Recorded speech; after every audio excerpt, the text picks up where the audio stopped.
The moment we decide, I found a person that I perceive by God's grace, I'm going to marry. And I've started a journey by, even if it were dating, then courtship. When you make that decision, you're already making other decisions alongside. Which means I will give him or her rightful place. Not just that you're going out with a person. No, no, no. By saying I want to go out with you as a Christian with the intention of marrying you, are we together here? You are also agreeing that you are going to give the person his rightful place. If other people were the ones occupying that place, now by reason of your decision, you have to what? You have to let them know that now you're going out. And the principle of going out, the principle of courtship, does not agree some of the things that you were doing when you were not going out. It's simple. If they are good friends, they should understand. It's going to be painful because they are used to you. But unfortunately, we Christians begin to fight for it. We begin to fight to defend and justify our actions.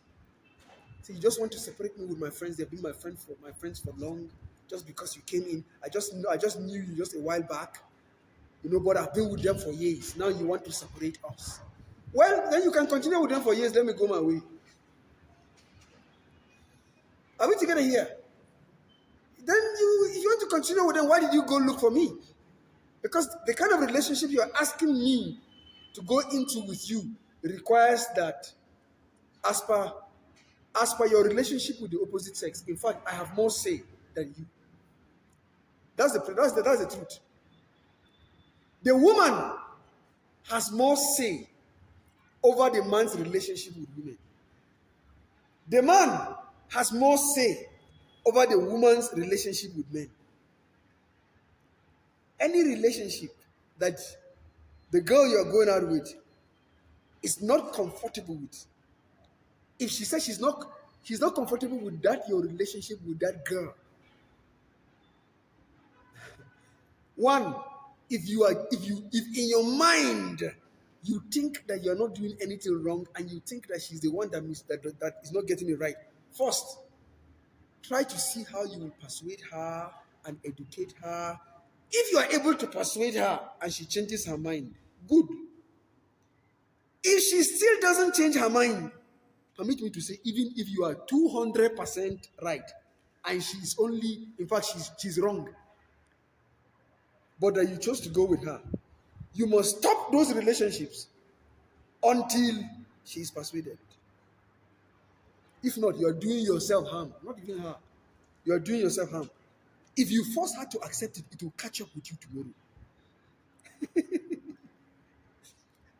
There's no wisdom in that. Amen. So even if it were calls, when you look at this one, calls, hours, it's not discussing maybe. Are we together here? Every small thing that girl will call him, and she's discussing every small personal things with him. No, it cannot be done. Are we together here? Brothers, if you are doing that kind of a thing, you are doing yourself harm. Because if it is good for the goose, it's good for the gander. When she too, somebody is close to her like that and you want to complain, you don't have a justification because you started the game.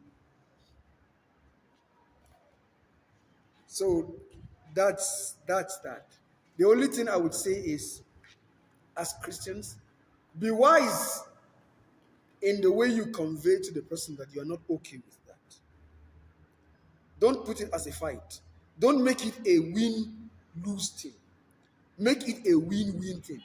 Let the person know that it's not good, it's not the best for the two of us. It's not just because I don't feel okay about it. It's going to affect the two of us.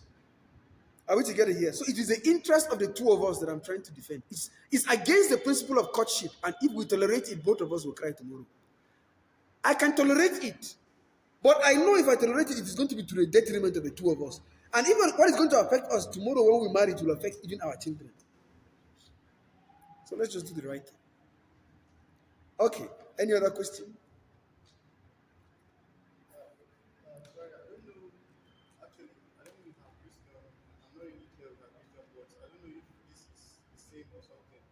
Like in a process where two couples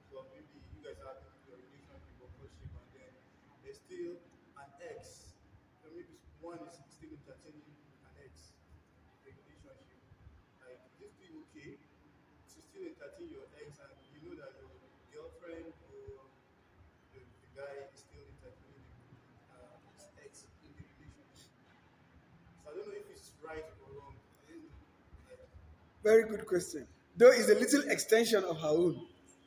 It's a little extension, but it's a good question. Now, we read Song of Solomon, chapter 8, verse 6. A part of it says what? It's jealousy, which means the jealousy of love is unyielding as the grave. Love is personal. You don't share love. Most especially romantic love. You don't share romantic love. Are we together here? You don't share. Just like God is not ashamed of saying he's a jealous God, and his jealousy is right. In fact, for the person you are going out with to say he's not jealous, I think the person has a problem. Huh? That the person you are going out with, that his love is not jealous, the person has a problem, has a psychological problem. Romantic love, by its nature, is jealous, which means that lover wants it to be directed towards him. Huh? If you are going out with a girl, her romantic love is not supposed to be directed towards any other person but to you. And you are right. Biblically speaking, that is how it's be. That is how it's supposed to be. That's how God created that kind of love to be. So when it comes into your heart, that's what it's going to require. Are we together? Now, so she she was in a relationship with somebody, or he was in a relationship with another girl. Now, whatever it was, they made a decision and they parted ways. That relationship with all its connections should end. Even talking about it in a way that you are relishing, you are appreciating it, is trouble. Huh? Can you imagine you're going out with a girl and she will tell you, "Kai, oh, that Mr. Biggs, but I remember when I went out with Samuel, how we enjoyed our time in Mr. Biggs." She's only looking for trouble. It is true that she's not talking about going back to Samuel. Going back to Samuel Achota, she does not want Samuel. You are a better person, but she is still relishing and still looking back to with joy. It's trouble she's looking for. Not to talk of. Tanaka call. Hello, Samuel, and then she will laugh. Love is jealous. And the Bible says the jealousy of love is unyielding as the grave. It can do terrible things. It can quench the fire of love. You will discover the person's attitude towards you can just change for reason you don't know. And in fact, even the person himself, the person you're going out with, might not even know what has affected him that much. Because let me tell you, one law of survival is what? Defense. Adaptation.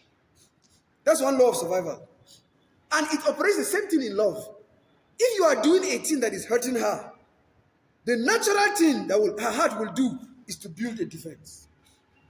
And do you know what a defense means? To care less about you, so that whatever you do will not hurt her again. And that's the natural defense for the heart.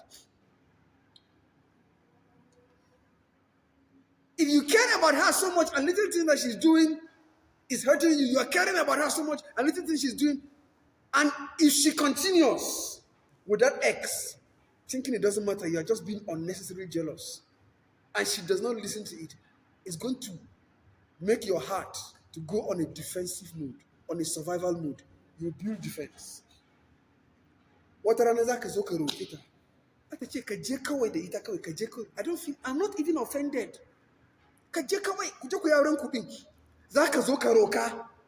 Sam, but you made the mistake before.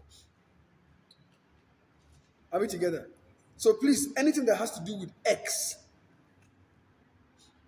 Don't, even if the person you are going out with number seems to be so nice that he's telling you it doesn't matter, don't take it for granted. He's telling you, no, it doesn't matter. You can pick his call now. You can call your ex. You can talk with your ex. No, it doesn't matter. He is not a jealous person. He's playing brave. Let me tell you, things affect people in a way that they themselves don't know. What and what, Rana, he will begin to change his attitude without even knowing that it was that thing that he accommodated that is affecting him.